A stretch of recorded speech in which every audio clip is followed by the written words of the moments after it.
We're going to show you how to plant dragon fruit.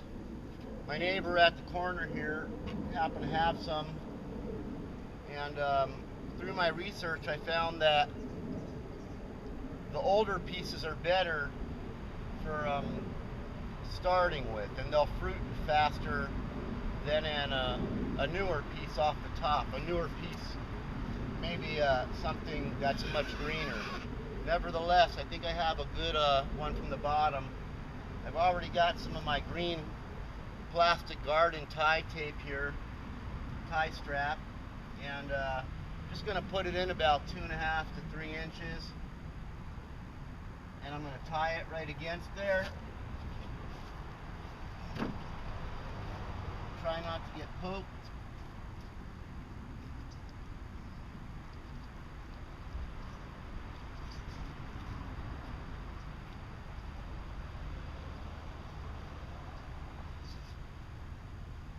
And what I have here in this bucket is some of my dirt from my worm farm, my worm castings dirt.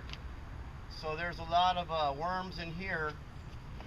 I don't have any soil from the store. I make all my own compost, and I'm just going to take a handful and fill up that hole in there and make sure it gets behind it and on the sides.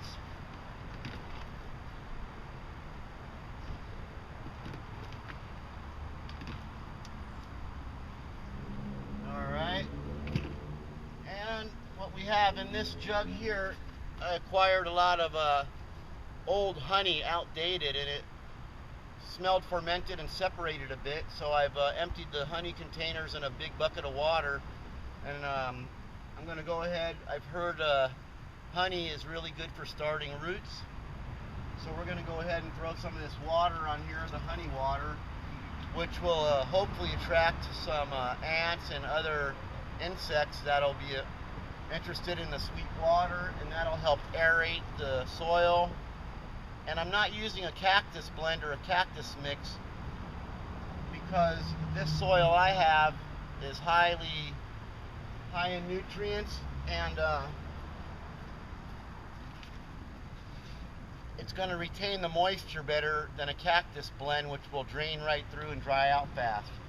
In here I have old coffee grinds, paper, the grinds, and I'm going to go ahead and throw some coffee grinds on top also. I don't know that it's actually good for the dragon fruit, but I know it's good for most plants. And I have another one already set up behind me to put in, so we'll go ahead and take the yellowest, deadest looking piece, which would be this one. And I'm going to go ahead and throw it in this hole here and tie that on.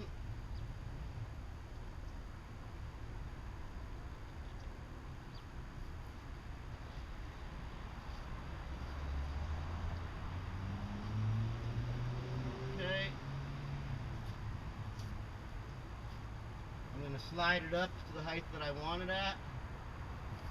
About 2.5 inches deep.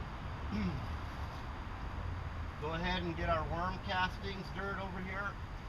Throw that in my pre-made hole. Oops. And voila. Throw a little more honey water on there, and we'll see what happens. I've never grown dragon fruit before, but the neighbor, you know, he's got a lot of it, and he gave me a bucket full. So we'll see what happens. I'm going to end up putting a couple more dragon fruit on the other side of this trellis, all the way over the other side, because I grow here in the middle, and other things. And I'll see it. This is the morning sunny side, and that's the afternoon sunny side. We'll see which side ends up working out better. So that's planting dragon fruit. I hope you enjoyed it. You could see they actually get air roots. So with these air roots, you know, it'd probably be easy to just lay that down in the ground and and root that up. These have been soaking in water for a few days before I put them in here. Nobody mentioned to soak them, but I soak most of my plants a little bit before I put them in the water, in the ground usually. So we'll see what happens. I'm going to have to get these others in there right after we're done here. Happy gardening, and enjoy your fruits and vegetables. Food is free. Don't forget.